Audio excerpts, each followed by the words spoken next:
Hello? Hello. I was told that the gavel was an automatic sign for everyone's attention, but I had to do it twice, so maybe it's me. But first of all, thank you so much, everyone, for being here. Ladies, gentlemen, distinguished guests, and esteemed delegates, welcome to the 9th Aid for Trade Global Review. Now, I'm Georgia Calvin-Smith, and it's a real honor to be here amongst you all today as we together take stock of 18 years of an initiative driven by global solidarity, but that, when done right, can mean that more individuals, their families, their communities, their countries can tangibly benefit from the development and opportunities that come with opening up access to trade. Now, trade is the lifeblood of progress, and Aid for Trade aims to make sure that all of the possibility that comes with that is pumping to where it's needed the most.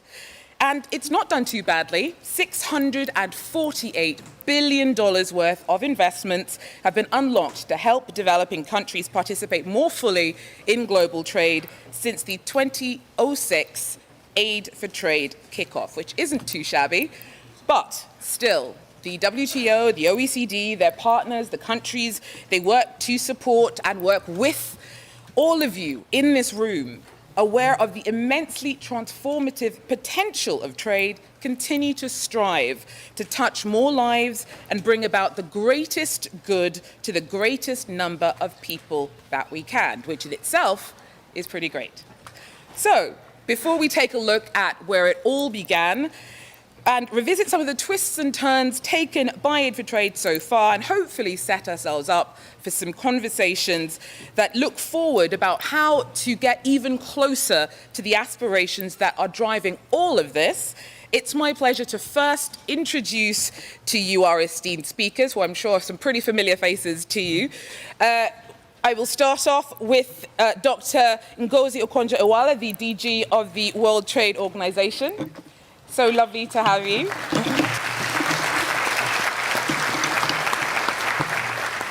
And then, of course, we have the Secretary General of the OECD, Matthias Cormann. Matthias, I know that you flew in really early this morning, so it's a real pleasure to have you on the stage. We really appreciate you being here. And the Honourable Kerry Simmons, the Minister of Foreign Affairs and Foreign Trade for Barbados. It's a real honour to share the stage with you today, Minister. Thank you for coming. Okay, so before we move on into unpicking all that needs to be unpicked, first of all, we are going to have a quick recap of some of the key stats of the Aid for Trade journey so far.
let us start the conversation. But before we get to that, it is my pleasure to first hand over the podium to the DG for her opening remarks to set the scene.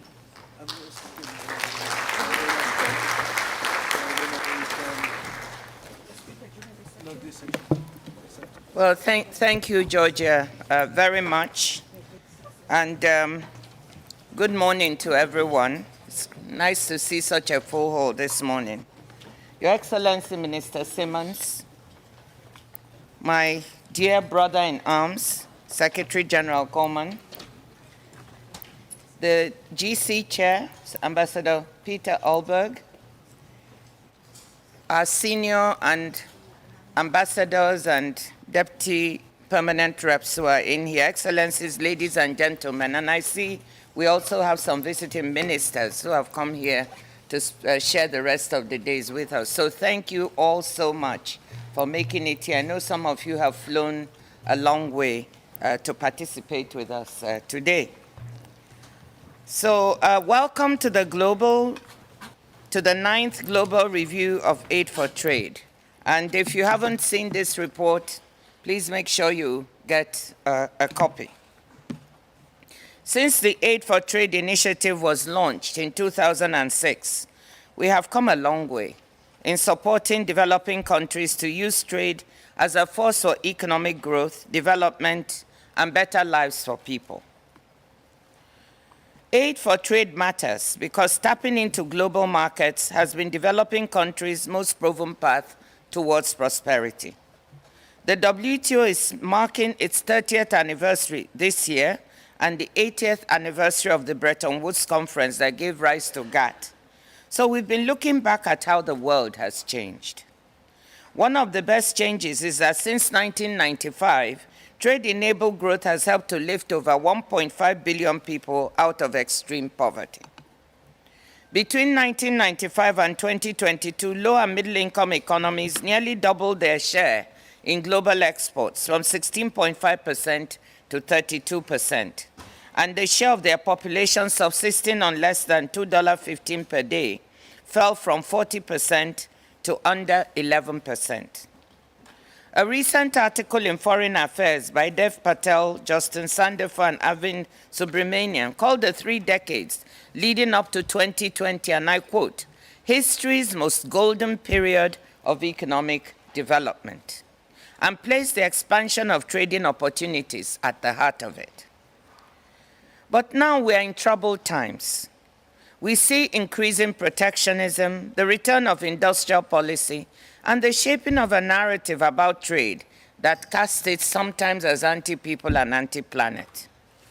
We see signs of fragmentation in the trade data, with like-minded countries beginning to trade more with each other than with others that are not so like-minded.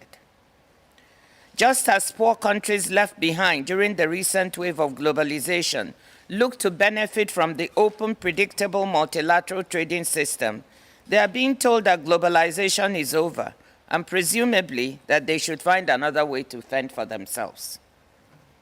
But I want to point out that amidst the challenges we face, amidst these troubled times, trade continues to be resilient and still offers up opportunities that developing countries can and must seize. Aid for trade remains a vital instrument to help them do just that. Global trade was worth a near record $30.4 trillion last year. The WTO continues to do the job, with over 70% of global merchandise trade still operating on core most favored nation tariff terms. Our economists expect merchandise trade volumes to grow by 2.6% this year after a decline of 1.2% last year, and we are projecting 3.3% for next year. Services trade is growing strongly, particularly digitally delivered services trade, which has quadrupled in value since 2005 and is growing at about 8% per annum. Green trade is also increasing. The key is to provide the enabling environment for developing countries to seize these opportunities to use trade to drive growth, job creation, and sustainable development. First, by keeping global markets open, predictable, and accessible to developing countries. I'm proud WTO members took important steps in that direction earlier this year at MC13, including long-awaited decisions on LDC graduation and special and differential treatment. Second, we need to use aid for trade to connect more countries and people to international markets, especially through investment in hard and soft digital infrastructure that helps to bridge the digital divide and enable women, youth, and MISMEs, micro, medium, and small enterprises to thrive in digital trade, and particularly in digitally delivered services trade. Third, we must craft trade policies that support green trade, including the transfer of green technologies. Fourth, we can help de-risk developing country business climates and environment through agreements like the one on investment facilitation for development, which commits participating members to a bureaucracy-free, business-friendly investment environment. All of these relate to a big window of opportunity to encourage and support the decentralization and deconcentration of production networks to encompass developing countries that have been on the margins of global trade, a process we call re-globalization at the WTO. We can make supply chains both more resilient and at the same time more inclusive through this concept. A particularly promising area here is creating new value chains for critical mineral extraction and processing in place where those critical minerals are found, powered by green hydrogen and other kinds of clean energy. Over the next 2 days, we'll take stock of what has been achieved in aid for trade over the past 18 years. And even more importantly, how aid for trade can underpin new opportunities in the future. The OECD and the WTO have been partners since day one of the initiative, and I'd like to thank Matthias and his team for continuing the excellent cooperation. Let's also thank him for coming here straight off a flight. I would like to also thank the other the international development institutions and organizations who cooperate with us. The new joint OECD-WTO Aid for Trade at a Glance report shows what Georgia has shown us, $648 billion has been invested by bilateral and multilateral partners in building economic infrastructure, bolstering productive sectors, and strengthening trade institutions across the developing world. Aid for trade disbursements in 2022 were at a record $51 billion. So the monitoring and evaluation exercise conducted for the report has pointed to considerable alignment between developing countries and their development partners. The priorities that emerged are very much in keeping with the opportunities I mentioned earlier: services trade, digital trade, green trade, and broadening supply chains. A lot of emphasis also on agriculture and support to agricultural productivity and value addition and to trade facilitation. So let's use these 2 days to ensure that our aid for trade efforts remain fit for purpose, bringing more trade opportunities to as many people as possible and doing so as effectively as possible. Thank you all very much.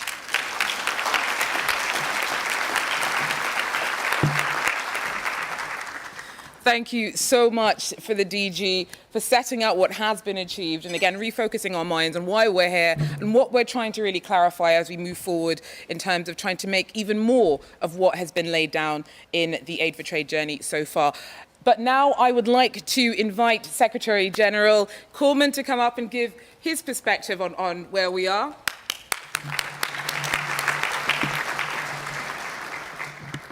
Good morning, all. Thank you, Georgia. And it's great to be here with my good friend Ngozi, Foreign Minister Kerry Simmons, colleagues, friends all. Thank you for joining us for the launch of Aid for Trade at a Glance 2024. This flagship report is a long-standing joint initiative between the WTO and the OECD to better harness the potential of that investment in support of trade for development. Globalization, open markets, freer trade and investment flows, and the expansion of global trade have very significantly contributed to increased incomes and living standards all around the world. In developing and emerging economies, it has helped lift hundreds of millions of people out of poverty. But there is so much more work to be done. We need to work harder to make sure everyone around the world can have the opportunity to benefit from the upside of the continuing expansion of global trade. The official development assistance that is focused on scaling up trade, Aid for Trade, can help developing countries further tap into the massive opportunities and making it a powerful investment in economic development and growth. In 2022, Aid for Trade investments reached an all-time high of $51 billion US, which was a 14% increase from the previous year. This year's edition of Aid for Trade at a Glance provides insights on key trends and opportunities to enhance the effectiveness of these financial flows. First, infrastructure remains a key focus of Aid for Trade. Investment in economic infrastructure through this channel increased by nearly 30% between 2020 and 2022, from $21.8 billion US to $27.9 billion US. And unsurprisingly, 74% of developing countries surveyed in this year's report indicated that infrastructure was a strategic priority for them. To allow rural areas to connect with major export hubs and expand capacity at those hubs. To enhance connectivity to improve companies' access to global digital services markets. To boost the resilience of economic activity from the impacts of climate change and natural disasters. The OECD is supporting multilateral initiatives and tools to promote the development of quality and sustainable infrastructure, for example, through our Sustainable Infrastructure Program in Asia. This program provides 6 countries in the region with capacity development and policy advice for better infrastructure planning aligned with the Paris Agreement and Sustainable Development Goals, which are also aligned with Aid for Trade. Second, private finance plays an increasing role in financing trade-related needs. Total private finance mobilized through official interventions in trade-related sectors reached an all-time high of $54 billion in 2022, increasing by 23% from the previous year and signaling a strong recovery following the pandemic. However, between 2019 and 2022, only 13% of private finance was invested in least developed countries. The OECD's standards and tools can help scale up private financing and ultimately ensure Aid for Trade investments are as effective as possible. By promoting high standards in corporate governance, social and environmental practices, we are helping donor and recipient countries ensure the long-term sustainability of privately financed projects. For example, through our guidance on blended finance, we aim to provide quality standards on the engagement of local capital markets or the provision of monitoring and evaluation mechanisms. And this year, we will be launching a new African virtual investment platform together with the African Union Commission to provide private sector investors with better information about opportunities in Africa and to help address misperceptions about investment risks. Third, trade facilitation remains important for improving trade efficiencies in developing countries. 83% of recipient countries reported that Aid for Trade materially improved their trade facilitation. In Bhutan, for example, Aid for Trade investments supported digital systems for trade facilitation, the national single window providing information on that country's cross-border trade and financial transactions, ultimately enhancing trade efficiency at the border. Looking ahead, digital tools can help countries make further progress in streamlining customs procedures, tackling administrative barriers that business, including small businesses, face when trying to import or export, and enhance enforcement of environmental regulations for traded goods. The OECD is helping policymakers identify key priorities and assess the impacts of further reforms in services trade to help seize the opportunities from international trade, notably through the OECD Trade Facilitation Indicators and the Digital Services Trade Restrictiveness Index. In closing, significant volumes of official development assistance go towards facilitating access to and connectivity with global trading markets. This report highlights opportunities and indeed the need to go further.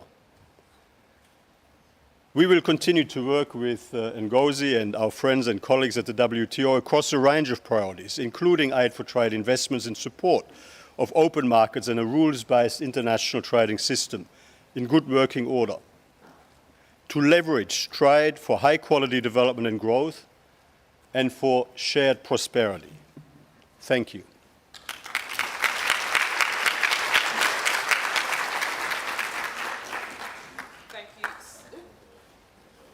Thank you so much, Secretary General.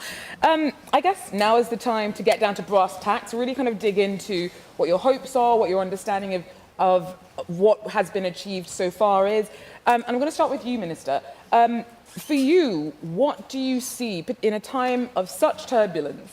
Looking forward, what do you see the role of aid for trade as playing in terms of improving capacity building in developing nations? Thank you, Georgia. And let me just start by saying that it is a pleasure to be able to share the stage with both of these Secretaries General.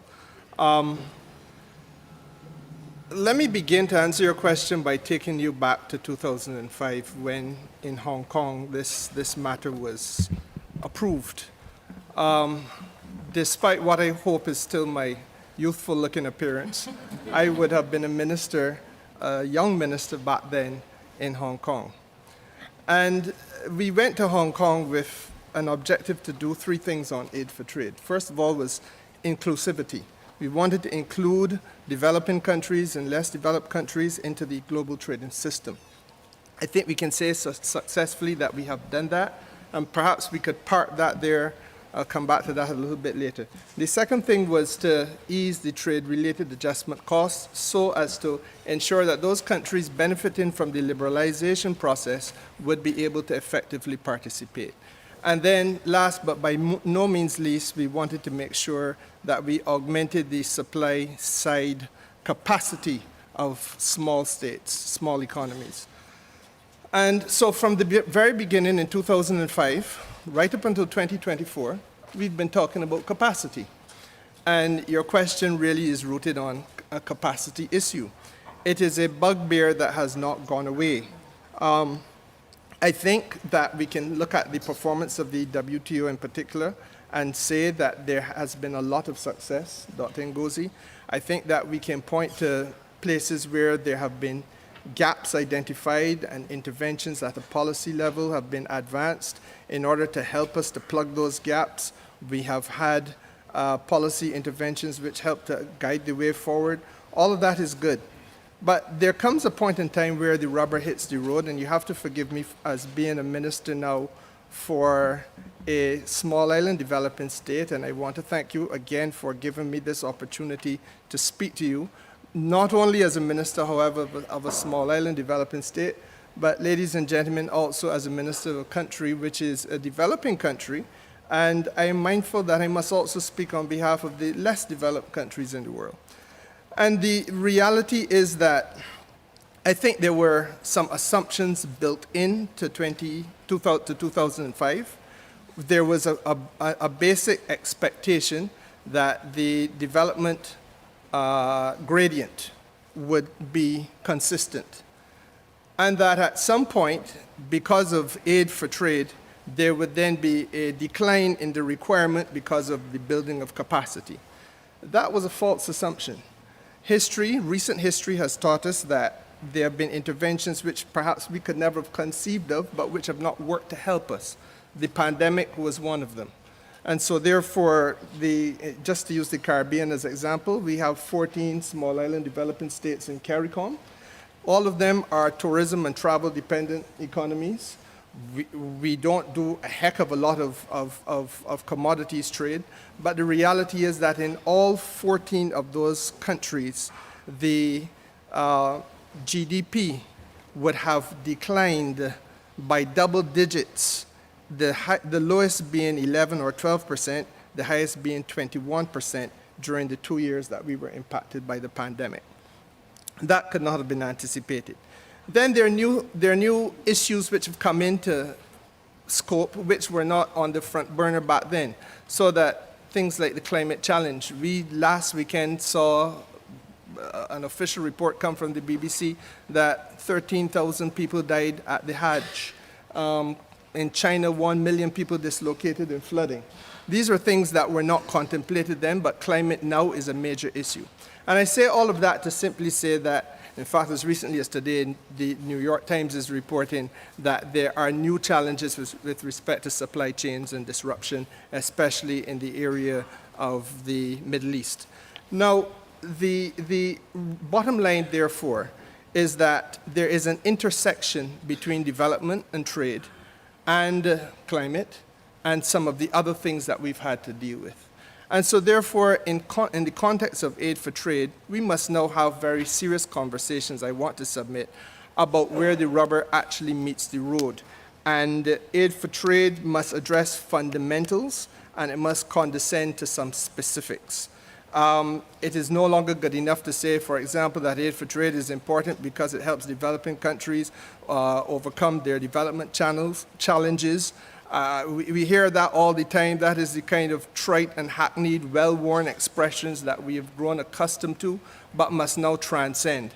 And so therefore, where does the rubber meet the road? First of all, guardrails. We have to be prepared to see guardrails being put in place for aid for trade purposes. And I dislike the term aid for trade, but that is what we use. I would prefer to see us now mature the level of the conversation to say something along the lines more of reflecting an investment ambition. But guardrails must be in place, and why? If we look at the traditional donor countries, the partners, they're all stressed. And that is a reality that we have to face. Our friends in the European Union will tell you that they must now move their defense budgets to a level of finding 18 or 20% more money than they traditionally found because of a war that must be fought in the Ukraine. That is a reality that must be confronted. Equally, we have to accept that with respect to other areas of concern, climate, for example, there is going to be a requirement to dedicate funds and prioritize that at home, even at the same time as we're speaking about dedicating resources to aid for trade. And if I'm to be brutally honest, we've heard the figure today about 3 or 4 times so far. We reached the princely sum of $648 billion between 2006 and 2024. That represents 18 years of aid for trade. Europe must this year find $800 billion in order to close public finance gaps. So when you're confronted with that reality, that is a crisis in public expenditure and public sector management in Europe, which is a major donor partner, then where do we honestly think the priority is going to lie?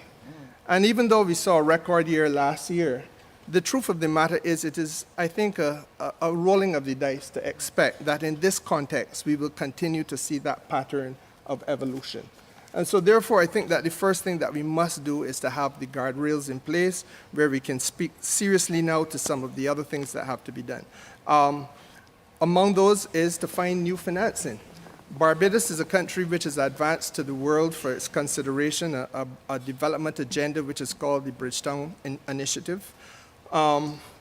We are speaking precisely to the point of trying to find blended ways of financing, attracting new money via the private sector, using creative mechanisms, debt for equity, debt for nature swaps.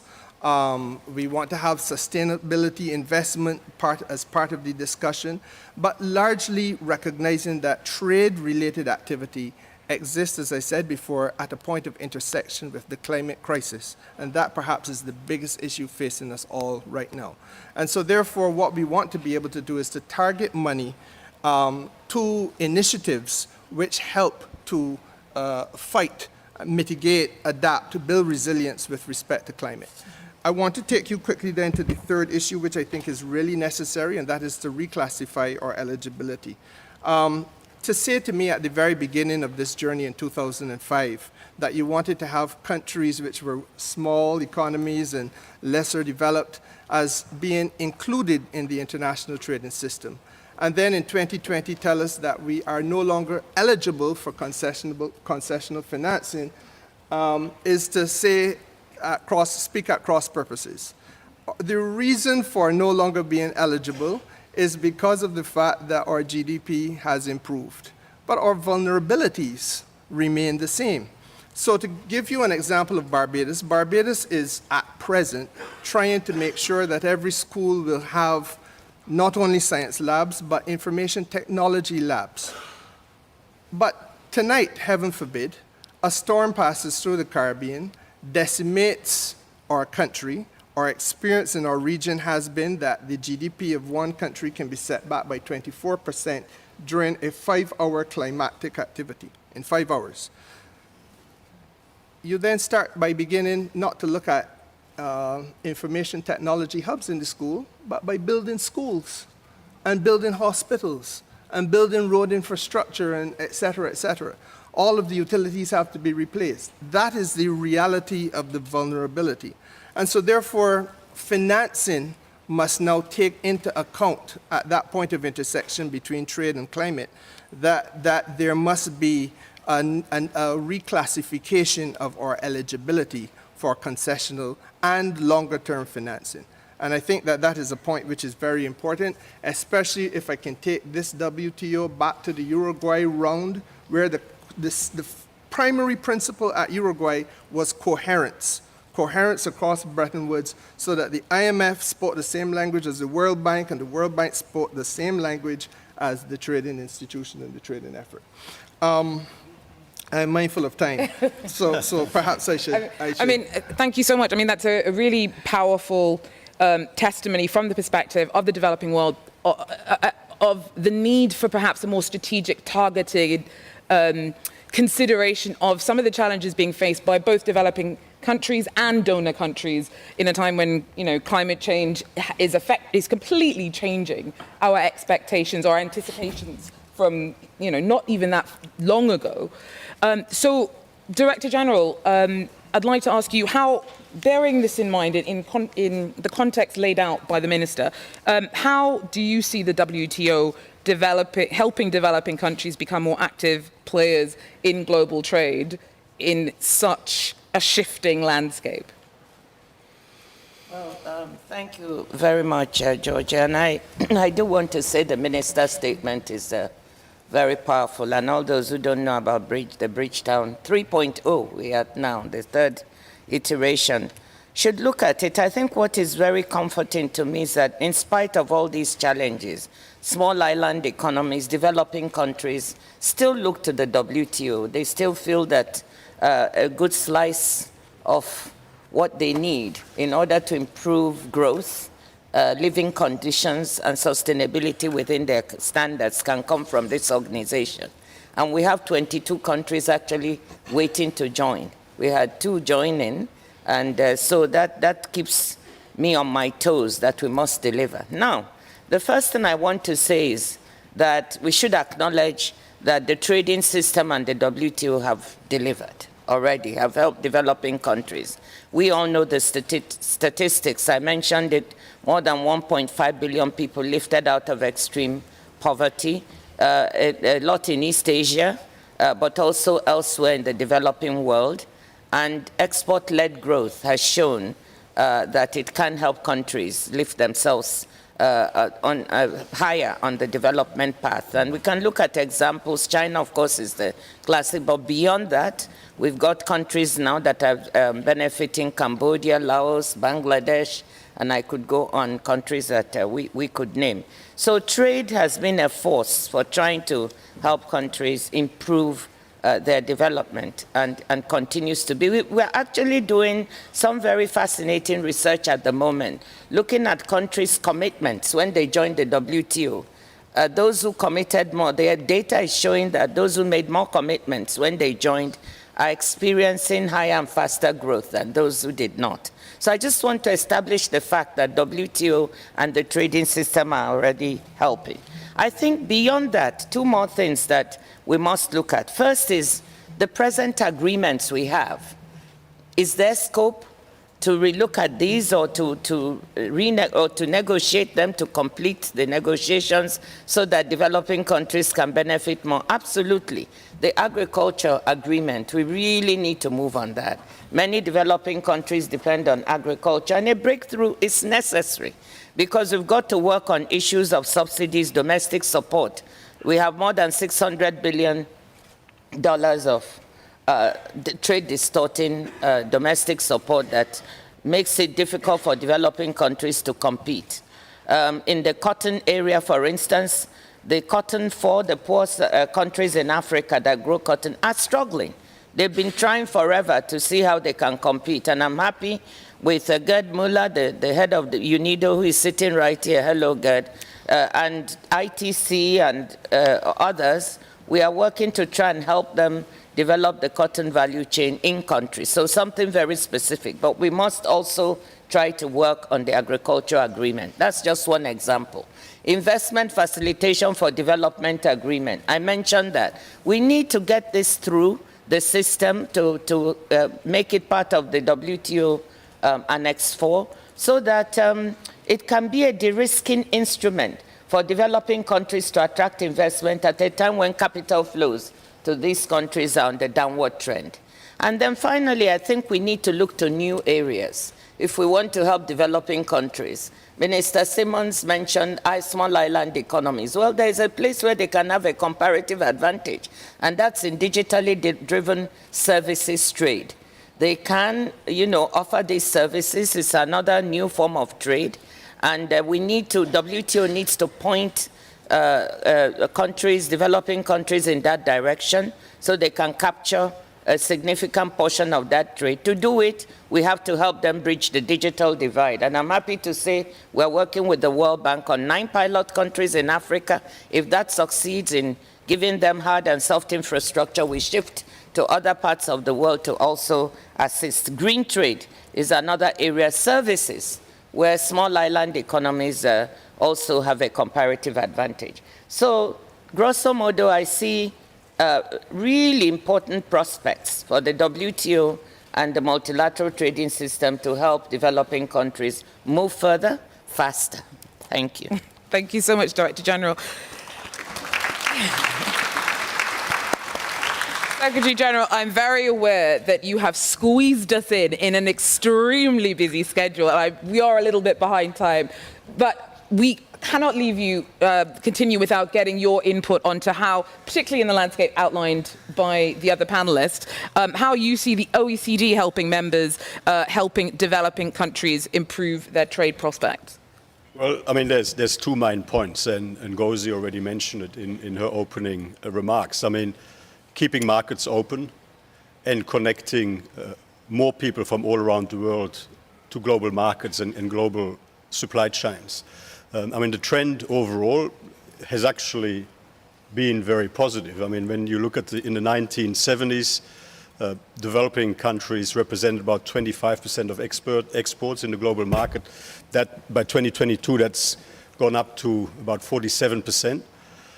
But least developed countries, there is still a lot of work to be done. We've essentially stagnated over the last 50 years or so when it comes to the share of least developed countries in exports or imports. It's been stagnating at around about 1%. So we need to do more. We need to work harder to better connect people from all around the world, in particular from least developed countries, to global markets and global supply chains. And the way to do it is by facilitating trade facilitation, by better facilitating trade facilitation, offering support to improve on the trade facilitation front, to support countries to increase resilience to trade-related infrastructure, resilience of trade-related infrastructure in response to global disruptions, but also to make sure that people in regions can better connect to global markets. And then when it comes to the whole area of trade facilitation in agricultural goods, there's a win-win situation there. If we successfully tackle the issue of trade distorting subsidies, if we successfully tackle the issue of connecting people better to global supply chains, it can be a significant boost to global food security at the same time as increasing opportunities for people in least developed countries to improve their incomes and increase their living standards. And I might just leave it there in the interest of time. Thank you so much, Secretary General. So before I open the floor to questions, we do have a message from the Commissioner from the EU, Jutta Urpilainen, about the EU's investment in all the work being done here. So if I'd invite you just to have a quick look. Distinguished guests, we are living in a time marked by concurrent crises. The interplay of these crises, conflict, impacts of climate change, mounting debt, are hitting the most vulnerable the hardest. In this context, the international community must act decisively to guard sustainable development. One of the most powerful tools at our disposal is trade. Through multilateral cooperation, we can build a global trading system that contributes to a more prosperous and inclusive future for all. Some countries need a leg up to integrate in global value chains. The EU and its member states, together as Team Europe, remain the world's largest provider of aid for trade. Over the last few years, we have provided more than 40% of aid for trade globally. We support partner countries, especially the least developed, to seize the opportunities provided by international trade and the WTO, for example, by building capacity to meet technical standards and developing necessary infrastructure. We also promote the inclusion of women and vulnerable groups in international trade. Additionally, we are leveraging aid for trade to tackle global crises such as food security. Following Russia's aggression against Ukraine, the EU has worked with its partner countries to strengthen global agricultural value chains and enhance production. With our Global Gateway investment strategy, we are paying specific attention to creating an enabling environment for sustainable investment, trade, and growth. Dear friends, the European Union strongly supports an open and fair rule-based international trading order that enables all participants to benefit. Aid for trade is a critical element of that. I want to thank the World Trade Organization and Director General Gauzy for convening this important meeting. I am confident that together we can forge an even stronger, fair, and more prosperous future. So that message there from Jutta Urpilainen, the EU Commissioner. Now, as usual, time is not our friend. So we have, unfortunately, only enough time to squeeze in one question from the floor. So I would ask you to pop your hands up, and do believe me, I'm going to be as arbitrary as possible in terms of choosing you. If it is a question that's directed specifically to one of the panelists, please do make that clear. Otherwise, I encourage them to jump in as reflects your interests or passions. Okay, please, any questions? No. Might actually work in our favor. It's at the back. Okay, well, you've chosen yourself, sir. Please.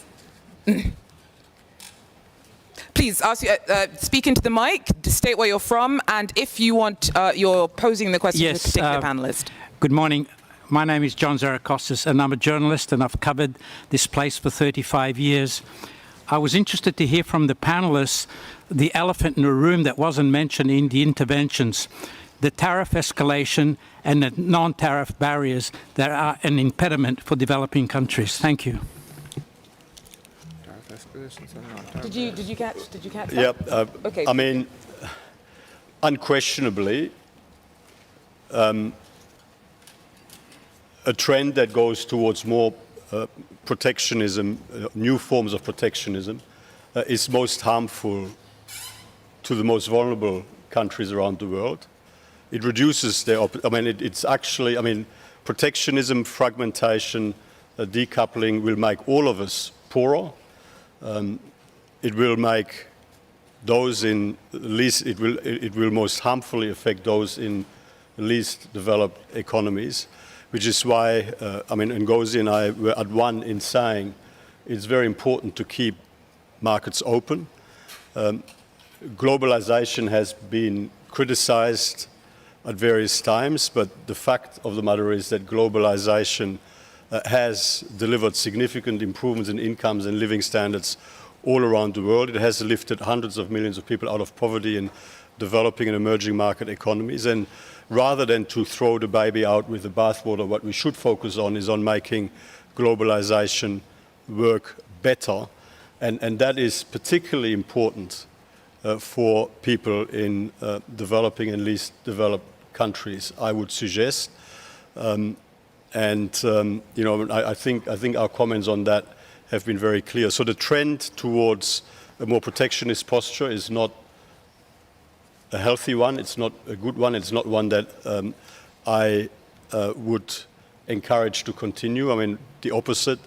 We need a new era of trade liberalization, and we need people to recommit to making the argument on why trade liberalization and further trade liberalization is to the benefit of people all around the world, in particular to the benefit of people in developing countries. Minister, do you have a take on this? I can only agree entirely with what Matthias has just said. I think that what we have to guard against is a trend in the direction of tariff escalation, especially on some of those commodities which are critical to ensure the transition in the context of climate. And remember that for small economies, and again I speak for the developing world, the reality is that what we cannot afford is once again to be on the back end of transitions in global economic activity, which place us in a more disadvantaged position than we were before. And that is one of the dangers of the pattern of escalating tariffs. I think what we have to strive for is open markets, strive for a just transition. And the truth of the matter is, if time did allow, but it does not, the issue of the just transition must be one in which the WTO must play a role in ensuring that small states and LDCs and developing countries as a whole are better able to have their voice and to build their industries domestically and to have the value added and to trade the value added product and not once again be simply a source of extractive opportunity. And any final thoughts that you'd like to add, Director General? Well, thank you. We're out of time, but I just want to really strengthen the message from both Matthias and Minister Simons. I actually started my speech by talking of that very issue. So the first thing I mentioned was that we are now in a world of increasing protectionism and leading to fragmentation. So yes, we acknowledge that, and I want to say that we stress we do not believe this is the best way for the world to thrive together. We've seen this movie in the 1930s where there was an all-out tariff war, and the movie did not end well. We don't want to repeat the movie. So protectionism and tariff escalation and non-tariff barriers are not the way to go. So I just want to support that. And we've had issues when we have concerns by members, we try to get members at the WTO to speak to each other in fora here. We have committees and we have fora for exchange of views. We've had the EU come here to speak about the CBAM, when many countries were concerned about it, about the deforestation, things that they regarded as perhaps non-tariff barriers. We've had the EU come and spend half a day here interacting with other members to listen. And I think these fora here at the WTO also provide an avenue for members to talk to each other and try and de-escalate issues and understand each other where they're coming from. So thank you. We will continue on that path. Thank you so much to all of our panelists, to all of our speakers, Minister, Director General, Secretary General, and actually going off the back of the point that you just made, is this being a forum and an avenue for members to speak to each other. I understand, Minister, that you are going to take this opportunity to also to reach out to those gathered here today to call for more follow through on efforts to tighten up the WTO's work on fishing practices. So I invite you to please take the podium.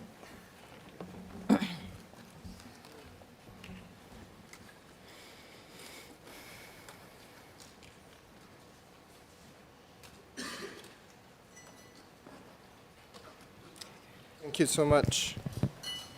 Many of you here in this room would have been at the WTO 13th Ministerial Conference in February as the global trade community came extremely close to delivering on the fisheries subsidies mandate. Gaps were narrowed, positions, especially those of developing countries and small island developing states, were better understood, in no small part because of the advocacy of the Deputy Prime Minister of Fiji, and we were on the cusp of delivering something transformational for both people and planet in line with the UN global goals. We left MC13 with this task unfinished, and Geneva is working hard to complete this. And that is why today a number of countries of all sizes, varying geographies and developmental levels have come together to deliver a simple clarion call: let us get on with this job. I recognize the leadership of my own team here in Geneva, led by Ambassador Matthew Wilson, and the Ambassador of New Zealand, Clark Kelly, and Ambassador of Fiji, Luke Duanuvalu, in using the platform of this Global Aid for Trade review to amplify the message of our unfinished business, and for formulating this statement, which is simple in drafting and clear in its intention. We must use the next few weeks to deliver Fish 2 and to operationalize Fish 1. If I may be permitted, Secretary General, to use what might be described as non-WTO language, that simply means that we must end subsidies to illegal, unreported, and unregulated fishing, and we must discipline subsidies that lead to overfishing and overcapacity, while at the same time honoring the development dimension of our work. The statement is supported by the following WTO members: Argentina, Australia, Barbados, Belize, Cabo Verde, Cambodia, Canada, Chile, China, Colombia, Costa Rica, Dominica, Ecuador, Fiji, Hong Kong, Malaysia, Mauritius, New Zealand, Nigeria, Norway, Panama, Peru, the Philippines, St. Lucia, Samoa, Seychelles, Singapore, South Africa, Suriname, Switzerland, United Arab Emirates, the United Kingdom, the United States, and Vanuatu. That was as of yesterday. I do not know if there have been any changes since then, but that is what it was. It reads as follows, and I quote: "We, the above-named WTO members, welcome the occasion of the WTO's Global Review of Aid for Trade taking place between 26th and 28th of June 2014. We take this opportunity to affirm our support for the entry into force of the WTO Agreement on Fisheries Subsidies as soon as is possible this year. We also affirm our support for conclusion of the negotiations on additional provisions relating to overcapacity and overfishing in July, ahead of the European summer break, building on the significant progress made by members at the 13th Ministerial Conference in Abu Dhabi. We note the critical contributions of this agreement for advancing the WTO's Sustainable Development Objectives in line with UN Sustainable Development Goal number 14.6. In particular, We note the importance of a comprehensive agreement for protecting ocean health, the livelihoods of fisherfolk, and the communities they support. We acknowledge the leadership of many WTO members in seeking to reach a comprehensive agreement.